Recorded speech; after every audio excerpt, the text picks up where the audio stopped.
ಮಲೆನಾಡಿನ ಭಾಗದಲ್ಲಿ ಇತ್ತೀಚೆಗೆ ಕಾಡಾನೆಗಳ ದಾಳಿ ದಿನೇ ದಿನೇ ಹೆಚ್ಚಾಗ್ತಾ ಇದೆ. ಒಂದ್ ಕಡೆ ಮಲೆನಾಡಿನ ಭಾಗದಲ್ಲಿ ಮಾನವ ಮತ್ತು ಪ್ರಾಣಿಗಳ ಸಂಘರ್ಷ ಇದು ಹಿಂದೇನಲ್ಲ, ಹಿಂದೆಯೂ ಕೂಡ ಅನೇಕ ಬಾರಿ ಈ ರೀತಿಯಾಗಿ ಹಲವರ ಮೇಲೆ ಕಾಡಾನೆಗಳು ದಾಳಿಯನ್ನು ಮಾಡಿದ್ವು. ಮೊನ್ನೆ ತಾನೇ ನಿನ್ನೆ ಒಂದು ವಾರದ ಹಿಂದೆ ಈ ಚಿಕ್ಕಮಗಳೂರಲ್ಲಿ ಕಾಡಾನೆ ದಾಳಿಯಿಂದ ಕಾರ್ಮಿಕ ಯಲ್ಲಪ್ಪ ಅಂತ ಮೃತಪಟ್ಟಿದ್ದ. ಅದಾದ ಬಳಿಕ ನಿನ್ನೆ 36 ವರ್ಷದ ಮಹಿಳೆ ಬೋರವ್ವ ಅಂತ ಆಕೆ ಕಾಡಾನೆಗೆ ಬಲಿಯಾಗಿದ್ಲು. ಮತ್ತೊಂದು ಕಡೆ ಒಂದು ವರ್ಷದಲ್ಲಿ 13 ಜನ ಕಾಡಾನೆಗೆ ಬಲಿಯಾಗಿದ್ದಾರೆ. ಹೀಗಾಗಿ ಇಲ್ಲಿರುವಂಥ ಸ್ಥಳೀಯರು, ಇಲ್ಲಿರುವಂಥ ಹಲವು ಸಂಘಟನೆಗಳು ನಿರಂತರವಾಗಿ ಹೋರಾಟವನ್ನು ಮಾಡ್ತಾ ಇದ್ದಾರೆ. ಈ ಕಾಡಾನೆಗಳಿಂದ ನಮಗೆ ಮುಕ್ತಿಯನ್ನು ಕೊಡಿಸಿ, ಶಾಶ್ವತವಾಗಿ ಪರಿಹಾರವನ್ನು ಕೊಡಿ ನಮಗೆ ಅಂತ ಹಲವಾರು ಬಾರಿ ಬೇಡಿಕೆಗಳನ್ನು ಇಡ್ತಾ ಇದ್ದಾರೆ, ನಿರಂತರವಾಗಿ ಹೋರಾಟವನ್ನು ಮಾಡ್ತಾ ಇದ್ದಾರೆ. ಆದರೂ ಕೂಡ ಯಾವುದೇ ರೀತಿಯಾಗಿ ಇಲ್ಲಿಯವರೆಗೂ ಕೂಡ ಯಾವುದೇ ಪರಿಹಾರ ಸಿಕ್ಕಿಲ್ಲ, ಜೊತೆಗೆ ಶಾಶ್ವತವಾಗಿ ಪರಿಹಾರವೂ ಕೂಡ ಸಿಗ್ತಾ ಇಲ್ಲ. ಹೀಗಾಗಿ ನಿನ್ನೆ ಬಹಳ ದೊಡ್ಡ ಮಟ್ಟದಲ್ಲಿ 36 ವರ್ಷದ ಮಹಿಳೆ ಏನು ಕಾಡಾನೆಗೆ ಬಲಿಯಾಗಿದ್ಲಲ್ಲ, ಈ ವಿಚಾರವನ್ನು ಮುಂದಿಟ್ಕೊಂಡು ಬಹಳ ದೊಡ್ಡ ಮಟ್ಟದಲ್ಲಿ ಪ್ರತಿಭಟನೆಯನ್ನು ಮಾಡಲಾಗಿತ್ತು. ಅದಾದ ಬಳಿಕ ಇವತ್ತು ಕೂಡ ಬಾಳೆಹೊನ್ನೂರಲ್ಲಿ ಪ್ರತಿಭಟನೆಯನ್ನು ಮಾಡಿದರು. ಶಾಶ್ವತವಾಗಿ ಕಾಡಾನೆ ದಾಳಿಯಿಂದ ನಮಗೆ ಶಾಶ್ವತವಾಗಿ ಪರಿಹಾರವನ್ನು ಕೊಡಿ ಅಂತ. ನಾನಿವತ್ತು ಈ ಕಾಫಿ ಎಸ್ಟೇಟಲ್ಲಿದ್ದೀನಿ. ಒಂದು ಕಡೆ ನೀವು ಗಮನಿಸ್ಬೋದು, ಈ ಕಾಫಿ ಎಸ್ಟೇಟಲ್ಲಿ ಬೇರೆ ಬೇರೆ ಜಿಲ್ಲೆಗಳಿಂದ ಕಾರ್ಮಿಕರು ಇಲ್ಲಿ ವಲಸೆ ಬರ್ತಾರೆ. ಇಲ್ಲಿ ದುಡಿಯೋಕ್ಕೋಸ್ಕರ, ತಮ್ಮ ಜೀವನವನ್ನು ರೂಪಿಸ್ಕೊಳ್ಳೋಕ್ಕೋಸ್ಕರ ಇಲ್ಲಿ ಕೆಲಸಕ್ಕಾಗಿ ಬರ್ತಾರೆ. ಈ ಕಾಫಿ ಎಸ್ಟೇಟಲ್ಲಿ ನೀವು ದೃಶ್ಯದಲ್ಲಿ ಗಮನಿಸ್ತಾ ಇದ್ದೀರಾ, ಇಲ್ಲಿ ಕರೆಂಟ್ ವೈರ್ಗಳನ್ನು ಅಳವಡಿಸಿದ್ದಾರೆ. ಇಲ್ಲಿ ಮಾತ್ರ ಅಳವಡಿಸಿರೋದು. ಕೆಲವೊಂದು ಕಡೆ ಕರೆಂಟ್ ವೈರ್ಗಳು ಕೂಡ ಯಾವುದೂ ಇರೋದಿಲ್ಲ. ಈಗ ಒಂದು ವೇಳೆ ಆನೆ ಬಂತು ಅಂದರೆ ಈ ಕರೆಂಟ್ ವೈರ್ ಇರೋದ್ರಿಂದ ಆನೆ ಒಳಗಡೆ ಪ್ರವೇಶ ಮಾಡೋದಕ್ಕೆ ಆಗಲ್ಲ. ಇದ್ರ ಒಳಗಡೆ ಈಗ ಇತ್ತೀಚೆಗೆ ಈ ಕಾಫಿ ಎಸ್ಟೇಟಲ್ಲಿ ಕಾಫಿ ಕಟಾವಿಗೆ ಬಂದಿದೆ. ಹೀಗಾಗಿ ಕಾರ್ಮಿಕರು ಇಲ್ಲಿ ಕೆಲಸವನ್ನು ಮಾಡ್ತಾ ಇರ್ತಾರೆ. ಈಗ ಕಾಡಾನೆಗಳು ಅರಣ್ಯದಿಂದ ವಲಸೆ ಬಂದಿರೋದ್ರಿಂದಾಗಿ ಇಲ್ಲಿ ಭಾಳ ಸಮಸ್ಯೆ ಆಗ್ತಾ ಇದೆ. ತುಂಬ ಜನ ಈ ಜಮೀನಿಗೆ ಬರೋದಕ್ಕೆ ಹೆದರ್ತಾ ಇದ್ದಾರೆ. ಮತ್ತೊಂದು ಕಡೆ ಇನ್ನೊಂದು ಅರಣ್ಯ ಪ್ರದೇಶ ಪಕ್ಕದಲ್ಲಿ, ಇದು ಅರಣ್ಯ ಪ್ರದೇಶವನ್ನು ಗಮನಿಸ್ತಾ ಇದ್ದೀರಾ. ಈ ಅರಣ್ಯ ಪ್ರದೇಶದಿಂದ ಆನೆಗಳು ಬರೋದು. ಭದ್ರಾ ಅಭಯಾರಣ್ಯ ಅಂತ ಇದೆ, ಅಲ್ಲಿ 500 ಆನೆಗಳು ಇರೋದು. ಅಲ್ಲಿ ಹುಲಿಗಳಿಗೋಸ್ಕರ ಆ ಒಂದು ಅಭಯಾರಣ್ಯವನ್ನು ಮಾಡಿರ್ತಾರೆ. ಅಲ್ಲಿ 500 ಆನೆಗಳಿದೆ. ಆ ಆನೆಗಳು ಇಲ್ಲಿಗೆ ಬರ್ತಾ ಇರೋದು. ಇಲ್ಲಿರುವಂಥ ಸ್ಥಳೀಯರು ಆ ಮಾಹಿತಿಯನ್ನು ಕೊಡ್ತಾ ಇದ್ದಾರೆ. ಮತ್ತೊಂದು ಕಡೆ ಹೀಗಾಗಿ ಪದೇ ಪದೇ ಕಾಡಾನೆಗಳು ನಿರಂತರವಾಗಿ ಇಲ್ಲಿ ಕಾರ್ಮಿಕರ ಮೇಲೆ ದಾಳಿಯನ್ನು ಮಾಡ್ತಾ ಇರೋದು. ಒಂದು ವರ್ಷದಲ್ಲಿ 13 ಜನ ಬಲಿಯಾಗಿದ್ದಾರೆ. ಹೀಗಾಗಿ ಇಲ್ಲಿರುವಂಥ ಸ್ಥಳೀಯರು, ವಿವಿಧ ಪರ ಸಂಘಟನೆಗಳು ಹಲವಾರು ಬಾರಿ ಹೋರಾಟವನ್ನು ಮಾಡಿದ್ದಾರೆ. ಆದರೂ ಕೂಡ ಯಾವುದೇ ರೀತಿಯಾಗಿ ಶಾಶ್ವತವಾಗಿ ಪರಿಹಾರ ಸಿಗ್ತಾ ಇಲ್ಲ. ಮಲೆನಾಡಿನ ಭಾಗದಲ್ಲಿ ಇತ್ತೀಚೆಗೆ ಕಾಡಾನೆಗಳ ದಾಳಿ ದಿನೇ ದಿನೇ ಹೆಚ್ಚಾಗ್ತಾ ಇದೆ. ಒಂದು ಕಡೆ ಮಲೆನಾಡಿನ ಭಾಗದಲ್ಲಿ ಮಾನವ ಮತ್ತು ಪ್ರಾಣಿಗಳ ಸಂಘರ್ಷ ಇದು ಹಿಂದೇನಲ್ಲ, ಹಿಂದೆಯೂ ಕೂಡ ಅನೇಕ ಬಾರಿ ಈ ರೀತಿಯಾಗಿ ಹಲವರ ಮೇಲೆ ಕಾಡಾನೆಗಳು ದಾಳಿಯನ್ನು ಮಾಡಿದ್ವು. ಮೊನ್ನೆ ತಾನೇ ನಿನ್ನೆ ಒಂದು ವಾರದ ಹಿಂದೆ ಈ ಚಿಕ್ಕಮಗಳೂರಲ್ಲಿ ಕಾಡಾನೆ ದಾಳಿಯಿಂದ ಕಾರ್ಮಿಕ ಯಲ್ಲಪ್ಪ ಅಂತ ಮೃತಪಟ್ಟಿದ್ದ. ಅದಾದ ಬಳಿಕ ನಿನ್ನೆ 36 ವರ್ಷದ ಮಹಿಳೆ ಬೋರವ್ವ ಅಂತ ಆಕೆ ಕಾಡಾನೆಗೆ ಬಲಿಯಾಗಿದ್ಲು.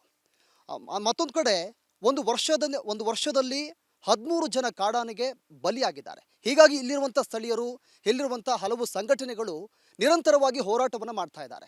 ಈ ಕಾಡಾನೆಗಳಿಂದ ನಮಗೆ ಮುಕ್ತಿಯನ್ನು ಕೊಡಿಸಿ, ಶಾಶ್ವತವಾಗಿ ಪರಿಹಾರವನ್ನು ಕೊಡಿ ನಮಗೆ ಅಂತ ಹಲವಾರು ಬಾರಿ ಬೇಡಿಕೆಗಳನ್ನು ಇಡ್ತಾ ಇದ್ದಾರೆ, ನಿರಂತರವಾಗಿ ಹೋರಾಟವನ್ನು ಮಾಡ್ತಾ ಇದ್ದಾರೆ. ಆದರೂ ಕೂಡ ಯಾವುದೇ ರೀತಿಯಾಗಿ ಇಲ್ಲಿಯವರೆಗೂ ಕೂಡ ಯಾವುದೇ ಪರಿಹಾರ ಸಿಕ್ಕಿಲ್ಲ, ಜೊತೆಗೆ ಶಾಶ್ವತವಾಗಿ ಪರಿಹಾರವೂ ಕೂಡ ಸಿಗ್ತಾ ಇಲ್ಲ. ಹೀಗಾಗಿ ನಿನ್ನೆ ಭಾಳ ದೊಡ್ಡ ಮಟ್ಟದಲ್ಲಿ 36 ವರ್ಷದ ಮಹಿಳೆ ಏನು ಕಾಡಾನೆಗೆ ಬಲಿಯಾಗಿದ್ಲಲ್ಲ, ಈ ವಿಚಾರವನ್ನು ಮುಂದಿಟ್ಕೊಂಡು ಬಹಳ ದೊಡ್ಡ ಮಟ್ಟದಲ್ಲಿ ಪ್ರತಿಭಟನೆಯನ್ನು ಮಾಡಲಾಗಿತ್ತು. ಅದಾದ ಬಳಿಕ ಇವತ್ತು ಕೂಡ ಬಾಳೆಹೊನ್ನೂರಲ್ಲಿ ಪ್ರತಿಭಟನೆಯನ್ನು ಮಾಡಿದರು. ಶಾಶ್ವತವಾಗಿ ಕಾಡಾನೆ ದಾಳಿಯಿಂದ ನಮಗೆ ಶಾಶ್ವತವಾಗಿ ಪರಿಹಾರವನ್ನು ಕೊಡಿ ಅಂತ. ನಾನಿವತ್ತು ಈ ಕಾಫಿ ಎಸ್ಟೇಟಲ್ಲಿದ್ದೀನಿ. ಒಂದು ಕಡೆ ನೀವು ಗಮನಿಸ್ಬೋದು, ಈ ಕಾಫಿ ಎಸ್ಟೇಟಲ್ಲಿ ಬೇರೆ ಬೇರೆ ಜಿಲ್ಲೆಗಳಿಂದ ಕಾರ್ಮಿಕರು ಇಲ್ಲಿ ವಲಸೆ ಬರ್ತಾರೆ. ಇಲ್ಲಿ ದುಡಿಯೋಕ್ಕೋಸ್ಕರ, ತಮ್ಮ ಜೀವನವನ್ನು ರೂಪಿಸ್ಕೊಳ್ಳೋಕ್ಕೋಸ್ಕರ ಇಲ್ಲಿ ಕೆಲಸಕ್ಕಾಗಿ ಬರ್ತಾರೆ. ಈ ಕಾಫಿ ಎಸ್ಟೇಟಲ್ಲಿ ನೀವು ದೃಶ್ಯದಲ್ಲಿ ಗಮನಿಸ್ತಾ ಇದ್ದೀರಾ, ಇಲ್ಲಿ ಕರೆಂಟ್ ವೈರ್ಗಳನ್ನು ಅಳವಡಿಸಿದ್ದಾರೆ. ಇಲ್ಲಿ ಮಾತ್ರ ಅಳವಡಿಸಿರೋದು. ಕೆಲವೊಂದು ಕಡೆ ಕರೆಂಟ್ ವೈರ್ಗಳು ಕೂಡ ಯಾವುದೂ ಇರೋದಿಲ್ಲ. ಈಗ ಒಂದು ವೇಳೆ ಆನೆ ಬಂತು ಅಂದರೆ ಈ ಕರೆಂಟ್ ವೈರ್ ಇರೋದ್ರಿಂದ ಆನೆ ಒಳಗಡೆ ಪ್ರವೇಶ ಮಾಡೋದಕ್ಕೆ ಆಗಲ್ಲ. ಇದ್ರ ಒಳಗಡೆ ಈಗ ಇತ್ತೀಚೆಗೆ ಈ ಕಾಫಿ ಎಸ್ಟೇಟಲ್ಲಿ ಕಾಫಿ ಕಟಾವಿಗೆ ಬಂದಿದೆ. ಹೀಗಾಗಿ ಕಾರ್ಮಿಕರು ಇಲ್ಲಿ ಕೆಲಸವನ್ನು ಮಾಡ್ತಾ ಇರ್ತಾರೆ. ಈಗ ಕಾಡಾನೆಗಳು ಅರಣ್ಯದಿಂದ ವಲಸೆ ಬಂದಿರೋದ್ರಿಂದಾಗಿ ಇಲ್ಲಿ ಭಾಳ ಸಮಸ್ಯೆ ಆಗ್ತಾ ಇದೆ. ತುಂಬ ಜನ ಈ ಜಮೀನಿಗೆ ಬರೋದಕ್ಕೆ ಹೆದರ್ತಾ ಇದ್ದಾರೆ. ಮತ್ತೊಂದು ಕಡೆ ಇನ್ನೊಂದು ಅರಣ್ಯ ಪ್ರದೇಶ ಪಕ್ಕದಲ್ಲಿ, ಇದು ಅರಣ್ಯ ಪ್ರದೇಶವನ್ನು ಗಮನಿಸ್ತಾ ಇದ್ದೀರಾ. ಈ ಅರಣ್ಯ ಪ್ರದೇಶದಿಂದ ಆನೆಗಳು ಬರೋದು.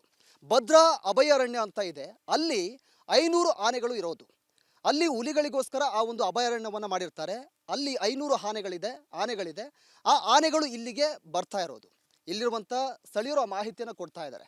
ಮತ್ತೊಂದು ಕಡೆ ಹೀಗಾಗಿ ಪದೇ ಪದೇ ಕಾಡಾನೆಗಳು ನಿರಂತರವಾಗಿ ಇಲ್ಲಿ ಕಾರ್ಮಿಕರ ಮೇಲೆ ದಾಳಿಯನ್ನು ಮಾಡ್ತಾ ಇರೋದು. ಒಂದು ವರ್ಷದಲ್ಲಿ 13 ಜನ ಬಲಿಯಾಗಿದ್ದಾರೆ. ಹೀಗಾಗಿ ಇಲ್ಲಿರುವಂಥ ಸ್ಥಳೀಯರು, ವಿವಿಧ ಪರ ಸಂಘಟನೆಗಳು ಹಲವಾರು ಬಾರಿ ಹೋರಾಟವನ್ನು ಮಾಡಿದ್ದಾರೆ. ಆದರೂ ಕೂಡ ಯಾವುದೇ ರೀತಿಯಾಗಿ ಶಾಶ್ವತವಾಗಿ ಪರಿಹಾರ ಸಿಗ್ತಾ ಇಲ್ಲ. ಮಲೆನಾಡಿನ ಭಾಗದಲ್ಲಿ ಇತ್ತೀಚೆಗೆ ಕಾಡಾನೆಗಳ ದಾಳಿ ದಿನೇ ದಿನೇ ಹೆಚ್ಚಾಗ್ತಾ ಇದೆ. ಒಂದು ಕಡೆ ಮಲೆನಾಡಿನ ಭಾಗದಲ್ಲಿ ಮಾನವ ಮತ್ತು ಪ್ರಾಣಿಗಳ ಸಂಘರ್ಷ ಇದು ಇಂದೇನಲ್ಲ, ಹಿಂದೆಯೂ ಕೂಡ ಅನೇಕ ಬಾರಿ ಈ ರೀತಿಯಾಗಿ ಹಲವರ ಮೇಲೆ ಕಾಡಾನೆಗಳು ದಾಳಿಯನ್ನು ಮಾಡಿದ್ವು.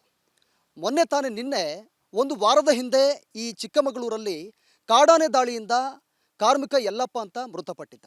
ಅದಾದ ಬಳಿಕ ನಿನ್ನೆ 36 ವರ್ಷದ ಮಹಿಳೆ ಬೋರವ್ವ ಅಂತ ಆಕೆ ಕಾಡಾನೆಗೆ ಬಲಿಯಾಗಿದ್ಲು. ಮತ್ತೊಂದು ಕಡೆ ಒಂದು ವರ್ಷದಲ್ಲಿ 13 ಜನ ಕಾಡಾನೆಗೆ ಬಲಿಯಾಗಿದ್ದಾರೆ. ಹೀಗಾಗಿ ಇಲ್ಲಿರುವಂಥ ಸ್ಥಳೀಯರು, ಇಲ್ಲಿರುವಂಥ ಹಲವು ಸಂಘಟನೆಗಳು ನಿರಂತರವಾಗಿ ಹೋರಾಟವನ್ನು ಮಾಡ್ತಾ ಇದ್ದಾರೆ. ಈ ಕಾಡಾನೆಗಳಿಂದ ನಮಗೆ ಮುಕ್ತಿಯನ್ನು ಕೊಡಿಸಿ, ಶಾಶ್ವತವಾಗಿ ಪರಿಹಾರವನ್ನು ಕೊಡಿ ನಮಗೆ ಅಂತ ಹಲವಾರು ಬಾರಿ ಬೇಡಿಕೆಗಳನ್ನು ಇಡ್ತಾ ಇದ್ದಾರೆ. ನಿರಂತರವಾಗಿ ಹೋರಾಟವನ್ನು ಮಾಡ್ತಾ ಇದ್ದಾರೆ. ಆದರೂ ಕೂಡ ಯಾವುದೇ ರೀತಿಯಾಗಿ ಇಲ್ಲಿಯವರೆಗೂ ಕೂಡ ಯಾವುದೇ ಪರಿಹಾರ ಸಿಕ್ಕಿಲ್ಲ. ಜೊತೆಗೆ ಶಾಶ್ವತವಾಗಿ ಪರಿಹಾರವೂ ಕೂಡ ಸಿಗ್ತಾ ಇಲ್ಲ. ಹೀಗಾಗಿ ನಿನ್ನೆ ಬಹಳ ದೊಡ್ಡ ಮಟ್ಟದಲ್ಲಿ 36 ವರ್ಷದ ಮಹಿಳೆ ಏನು ಕಾಡಾನೆಗೆ ಬಲಿಯಾಗಿದ್ಲಲ್ಲ, ಈ ವಿಚಾರವನ್ನು ಮುಂದಿಟ್ಕೊಂಡು ಬಹಳ ದೊಡ್ಡ ಮಟ್ಟದಲ್ಲಿ ಪ್ರತಿಭಟನೆಯನ್ನು ಮಾಡಲಾಗಿತ್ತು. ಅದಾದ ಬಳಿಕ ಇವತ್ತು ಕೂಡ ಬಾಳೆಹೊನ್ನೂರಲ್ಲಿ ಪ್ರತಿಭಟನೆಯನ್ನು ಮಾಡಿದರು. ಶಾಶ್ವತವಾಗಿ ಕಾಡಾನೆ ದಾಳಿಯಿಂದ ನಮಗೆ ಶಾಶ್ವತವಾಗಿ ಪರಿಹಾರವನ್ನು ಕೊಡಿ ಅಂತ. ನಾನಿವತ್ತು ಈ ಕಾಫಿ ಎಸ್ಟೇಟಲ್ಲಿದ್ದೀನಿ. ಒಂದು ಕಡೆ ನೀವು ಗಮನಿಸ್ಬೋದು, ಈ ಕಾಫಿ ಎಸ್ಟೇಟಲ್ಲಿ ಬೇರೆ ಬೇರೆ ಜಿಲ್ಲೆಗಳಿಂದ ಕಾರ್ಮಿಕರು ಇಲ್ಲಿ ವಲಸೆ ಬರ್ತಾರೆ. ಇಲ್ಲಿ ದುಡಿಯೋಕ್ಕೋಸ್ಕರ, ತಮ್ಮ ಜೀವನವನ್ನು ರೂಪಿಸ್ಕೊಳ್ಳೋಕ್ಕೋಸ್ಕರ ಇಲ್ಲಿ ಕೆಲಸಕ್ಕಾಗಿ ಬರ್ತಾರೆ. ಈ ಕಾಫಿ ಎಸ್ಟೇಟಲ್ಲಿ ನೀವು ದೃಶ್ಯದಲ್ಲಿ ಗಮನಿಸ್ತಾ ಇದ್ದೀರಾ, ಇಲ್ಲಿ ಕರೆಂಟ್ ವೈರ್ಗಳನ್ನು ಅಳವಡಿಸಿದ್ದಾರೆ. ಇಲ್ಲಿ ಮಾತ್ರ ಅಳವಡಿಸಿರೋದು. ಕೆಲವೊಂದು ಕಡೆ ಕರೆಂಟ್ ವೈರ್ಗಳು ಕೂಡ ಯಾವುದೂ ಇರೋದಿಲ್ಲ. ಈಗ ಒಂದು ವೇಳೆ ಆನೆ ಬಂತು ಅಂದರೆ ಈ ಕರೆಂಟ್ ವೈರ್ ಇರೋದ್ರಿಂದ ಆನೆ ಒಳಗಡೆ ಪ್ರವೇಶ ಮಾಡೋದಕ್ಕೆ ಆಗಲ್ಲ. ಇದ್ರ ಒಳಗಡೆ ಈಗ ಇತ್ತೀಚೆಗೆ ಈ ಕಾಫಿ ಎಸ್ಟೇಟಲ್ಲಿ ಕಾಫಿ ಕಟಾವಿಗೆ ಬಂದಿದೆ. ಹೀಗಾಗಿ ಕಾರ್ಮಿಕರು ಇಲ್ಲಿ ಕೆಲಸವನ್ನು ಮಾಡ್ತಾ ಇರ್ತಾರೆ. ಈಗ ಕಾಡಾನೆಗಳು ಅರಣ್ಯದಿಂದ ವಲಸೆ ಬಂದಿರೋದ್ರಿಂದಾಗಿ ಇಲ್ಲಿ ಭಾಳ ಸಮಸ್ಯೆ ಆಗ್ತಾ ಇದೆ. ತುಂಬ ಜನ ಈ ಜಮೀನಿಗೆ ಬರೋದಕ್ಕೆ ಹೆದರ್ತಾ ಇದ್ದಾರೆ. ಮತ್ತೊಂದು ಕಡೆ ಇನ್ನೊಂದು ಅರಣ್ಯ ಪ್ರದೇಶ ಪಕ್ಕದಲ್ಲಿ, ಇದು ಅರಣ್ಯ ಪ್ರದೇಶವನ್ನು ಗಮನಿಸ್ತಾ ಇದ್ದೀರಾ. ಈ ಅರಣ್ಯ ಪ್ರದೇಶದಿಂದ ಆನೆಗಳು ಬರೋದು. ಭದ್ರಾ ಅಭಯಾರಣ್ಯ ಅಂತ ಇದೆ, ಅಲ್ಲಿ 500 ಆನೆಗಳು ಇರೋದು. ಅಲ್ಲಿ ಹುಲಿಗಳಿಗೋಸ್ಕರ ಆ ಒಂದು ಅಭಯಾರಣ್ಯವನ್ನು ಮಾಡಿರ್ತಾರೆ. ಅಲ್ಲಿ 500 ಆನೆಗಳಿದೆ. ಆ ಆನೆಗಳು ಇಲ್ಲಿಗೆ ಬರ್ತಾ ಇರೋದು. ಇಲ್ಲಿರುವಂಥ ಸ್ಥಳೀಯರು ಆ ಮಾಹಿತಿಯನ್ನು ಕೊಡ್ತಾ ಇದ್ದಾರೆ. ಮತ್ತೊಂದು ಕಡೆ ಹೀಗಾಗಿ ಪದೇ ಪದೇ ಕಾಡಾನೆಗಳು ನಿರಂತರವಾಗಿ ಇಲ್ಲಿ ಕಾರ್ಮಿಕರ ಮೇಲೆ ದಾಳಿಯನ್ನು ಮಾಡ್ತಾ ಇರೋದು. ಒಂದು ವರ್ಷದಲ್ಲಿ 13 ಜನ ಬಲಿಯಾಗಿದ್ದಾರೆ. ಹೀಗಾಗಿ ಇಲ್ಲಿರುವಂಥ ಸ್ಥಳೀಯರು, ವಿವಿಧ ಪರ ಸಂಘಟನೆಗಳು ಹಲವಾರು ಬಾರಿ ಹೋರಾಟವನ್ನು ಮಾಡಿದ್ದಾರೆ. ಆದರೂ ಕೂಡ ಯಾವುದೇ ರೀತಿಯಾಗಿ ಶಾಶ್ವತವಾಗಿ ಪರಿಹಾರ ಸಿಗ್ತಾ ಇಲ್ಲ.